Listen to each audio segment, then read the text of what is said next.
All right, so when you hear military cybersecurity, what comes to mind? Probably firewalls, network defense, right? All that software stuff. Well, today we're going to talk about something way closer to home, something you can physically touch. We're diving into the hardware blind spot. So take a look at this. This is a Military Security Operations Center, a SOC. This is the digital front line, for real. You've got teams in here 24/7, just glued to these screens, defending our most critical national security assets.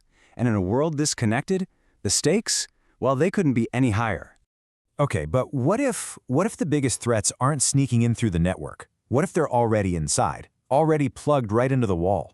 I mean, that's a pretty chilling thought, isn't it? We spend all this time and energy looking for digital attacks, but this forces us to look at the actual physical devices we trust every single day.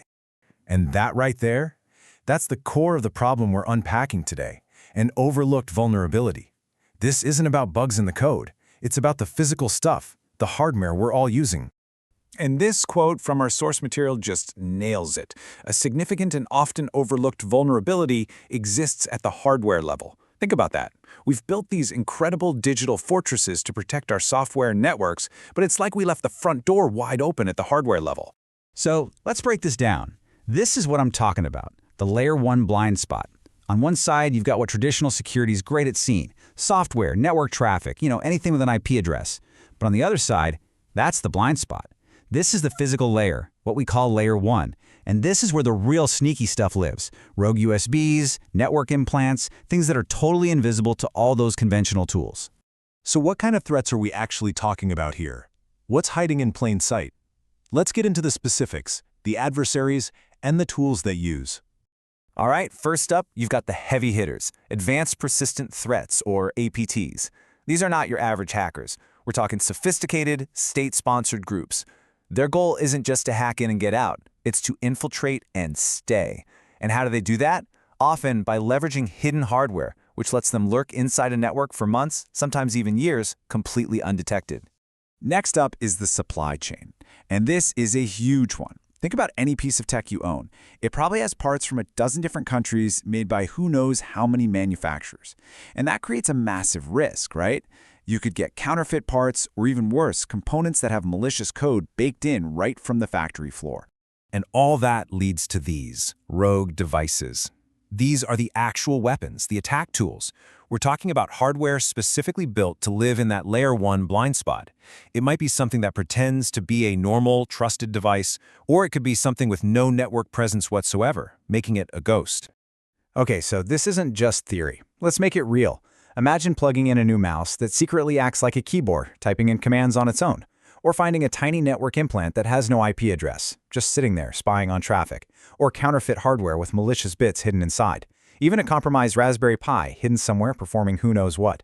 This stuff is real, and it's happening. All right, so with all these invisible, physical threats, how in the world do you fight back? It seems impossible, right? Well, the answer is you have to develop a new kind of sight, a way to see the hardware itself. And that's where this incredible concept of the cyber digital twin comes into play.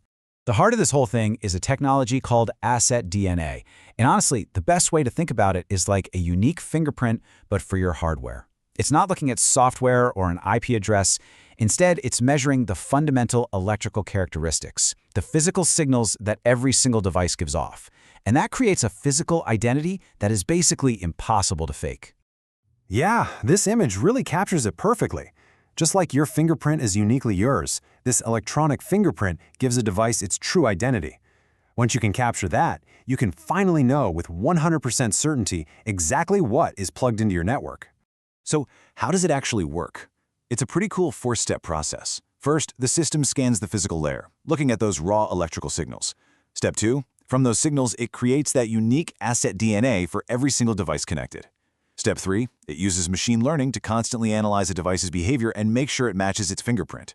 And finally, Step 4, if anything looks off, if a device doesn't match or starts acting weird, it's automatically detected and blocked, instantly, before it can do any damage. All right, so now we get to the payoff. The shield goes up. Let's see how all this comes together to finally secure that vulnerable physical layer. Okay, so remember the problem we talked about? Those compromised supply chains, that nagging feeling of not really knowing if the hardware you just installed is the real deal or if it's been tampered with? Where here's the solution: verifying hardware integrity. By checking that unique asset DNA for every single component, you can know for sure that it's legitimate the moment it's plugged in. This isn't just a patch, it's a direct counter to that whole supply chain threat. It gives you a level of trust that just wasn't possible before. So what's the bottom line for military operations? Well, it's huge. You eliminate those hardware blind spots. Gone. You can finally mitigate threats at the physical layer before they become a problem. You seriously strengthen your supply chain security. You can verify the true identity of all your hardware. And this helps with all kinds of compliance. Plus, it protects the whole shebang: IT, OT, IoT, all that critical infrastructure. It's really a foundational shift in how we think about security. At the end of the day, it all comes down to this. The cyber digital twin gives you ultimate visibility and control. It's about knowing not just what your software thinks is connected to your network, but what is physically there. And in a military context, that kind of certainty isn't just nice to have, it's absolutely non-negotiable. And that leaves us with one last big question to chew on. Today, we've pulled back the curtain on one massive blind spot. But in a world where literally everything is connected, from our toasters to our most advanced weapons systems, it really makes you wonder, right? What's the next invisible threat that we're not even thinking to look for yet?